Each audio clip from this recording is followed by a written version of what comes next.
मा बाजार होनो इखो? सुपार मार्केट होनो इखौ स्टेट नागालेण्ड डिमापुर। दे मोजाङानो बाजारा एकदम मा नांगौ गासिबो मोनजोबो। आंबो नायनो फैदो बे बाजारखौ। थाबाय था होमबा। दे आलासि फैदोंना क'क्राझारनि आलासिफोर फैदों। बेखौ एसे दैबायनां। क'क्राझारनि आलासिफोर ओरै दं एसे देखायनां।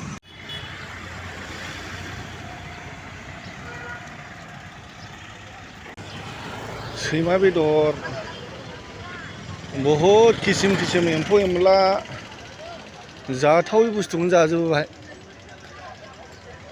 नायलांबानो जाबाय र' दसे थानानै बेरायजोबनि आं। देन्जार सामान फानो बाहाय। गेसाव गोफोन एम्फौ एनला जाथावै।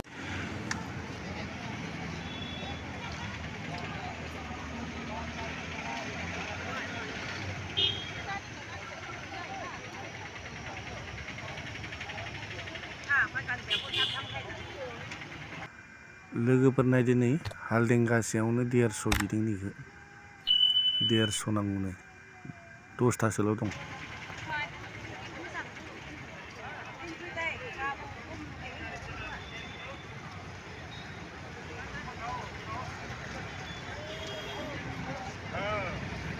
नै हिनजाव फिथाइ फाननो बायबो यांचाक होनना बुङो। बिराद दाम बाय मणिपुर पार्सेल हरो। नोगोद दाम जायो बेहाय। बिराद दाम बे फिथाइया। नै बेदर लांनो नामा? लायोबा लादो नैखौनो थिखोदो माबार थाब थाब लादो दे मोदोमखौ दानख'नो।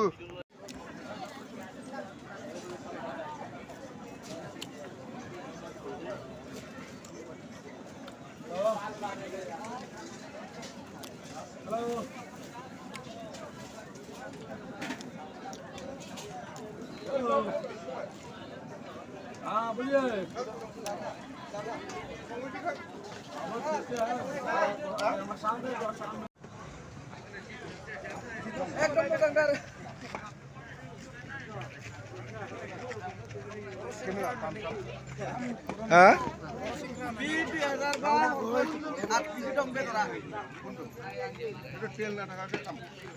नोगोद बेदर दंलै माथो। बिखाफोर गैलामोन?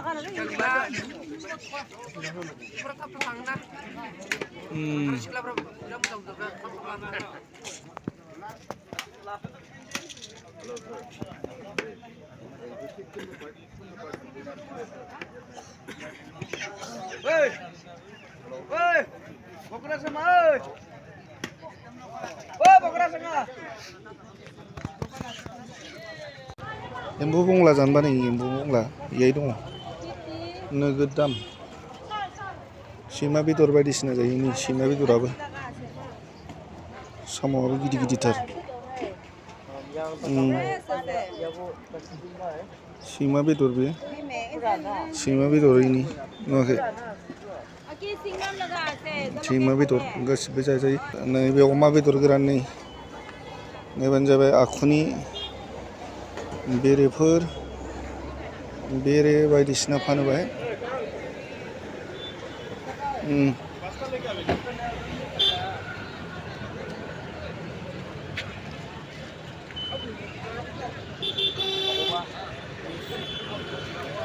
बेरायबानो नुयो आरो किसिम किसिम।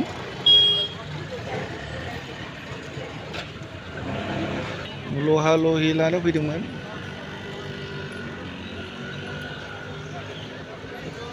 नुनाय जागोन दा दसे थानानै नुनाय जागोन र'।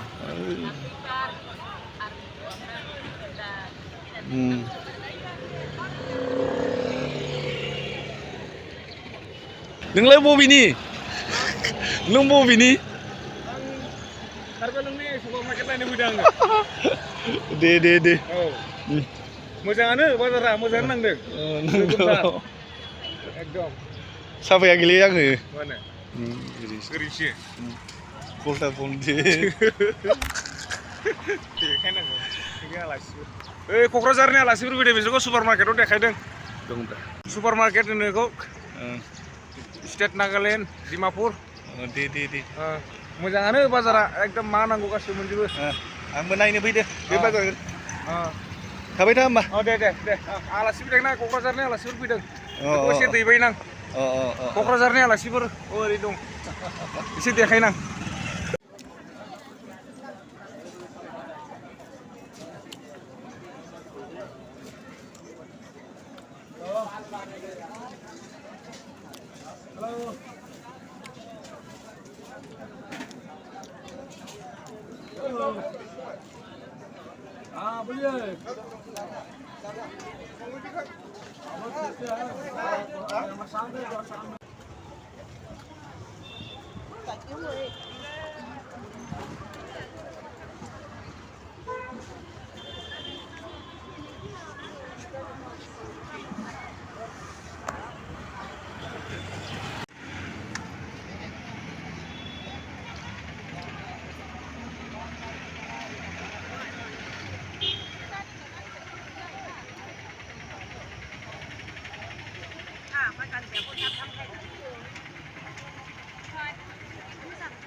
नै हिनजाव फिथाइ फानदों बायबो यांचाक होनना बुङो बिराद दाम बाय मणिपुर पार्सेल हरो नोगोद दाम जायो बेहाय बिराद दाम बे फिथाइया